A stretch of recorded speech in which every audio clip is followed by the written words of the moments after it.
When Sean Beasley honked at a driver who cut him off, he never expected what would unfold. At the next red light, Sean says the other driver got out of his car and the pair got in a scuffle, with Sean claiming he was struck and grabbed around the throat. After making a complaint to police, Sean discovered his alleged attacker was an off-duty police officer, Sergeant Glenn Morey, and an internal investigation found there was insufficient evidence to press charges. Sergeant Morey denies Sean's version of events. Sean filed a complaint with the WA Corruption and Crime Commission, which now says there is sufficient evidence to charge him to test Sean's claims. I spoke to Sean and his daughter Sky, who was also in the car a short time ago. Well, Sean and Sky, thank you so much for your time. Sean, you were driving Sky home from school when you were allegedly cut off by another car. What do you claim happened then? After I was cut off, I beeped. I just wanted him to know that my car was there and that he was taking my space. And then he just kept coming across, just sailed across, and he just stuck his finger up straight away. And so I did the same and just, went whatever. And then I saw him getting out of the car, and I turned to Sky and I said, "Oh, Finger Boy's getting out of his car." And then he came over to my window and just, stream of invective, F this, F that, you'd think you're pretty effing smart and la la la. And I just kept saying to him, "Just go back to your car, mate," And then he pulled his head to one side and said to Sky, he said, "Hey, sweetheart, your dad's a bit of an F-wit," obviously with the swearing and at that point I got out of the car. I just kept telling him, "Go back to your car, mate, go back to your car, don't be an idiot, go back to your car." And then he wasn't listening, so I thought, okay, I'm going. So I went to get in my car, and he was at the back door of my car, and he slid across to block my access to the front door of my car, so I couldn't get back in my car anymore. So I grabbed him by the shoulders and tried to move him, and as soon as I touched him, he goes, "That's assault." And then got me in a headlock.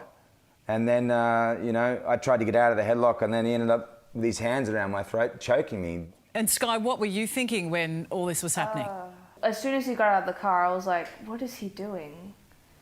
It was just crazy. And then, coming to our window and swearing at us, it was so unnecessary. Like, we didn't really do anything, we just beeped him, and that's it. And we understand that Sergeant Morey denies these allegations, but the pictures that you say Sky took of the incident show scratch marks on your neck and on your arm. Your shirt is also torn.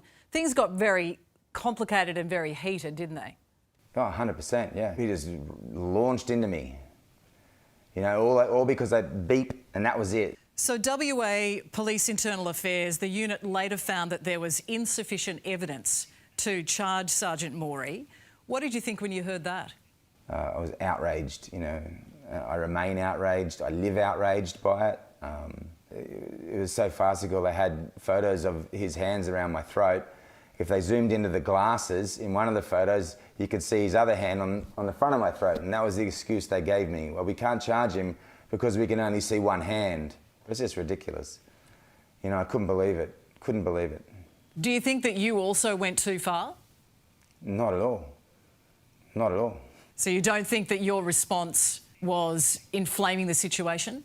No, my response was to get out of the car and to tell him to go back to his car, and then to try to get back into my car. That was my response. And where does this go from here, Sean? What happens next? Well, it doesn't go anywhere from here. I've reached the end of the line in terms of legal recourse. I went to Internal Affairs, came. They asked me if I wanted him charged. I said absolutely, but they declined to charge him. The CCC initially found that there was no reason that he should be charged either. And I went to the parliamentary inspector, who was a sane and logical man, obviously, who saw the photos, who read the report and went, no, he should have been charged. It should not have been open to the police to find that no charges could be laid.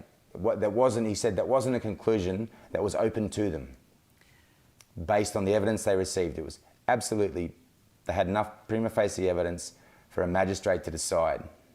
And Sky, the police officer, if they're accused of an alleged crime, how do you think that it should be investigated? Well, I don't think that the police should be in charge of investigating it by themselves, that's for sure.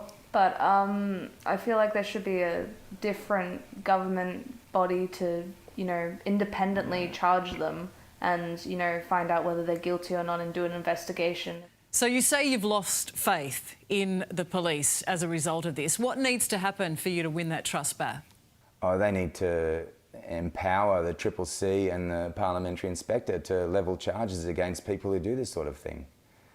You know, they should be able to compel the Western Australian Police Force to charge one of their own, but they can't.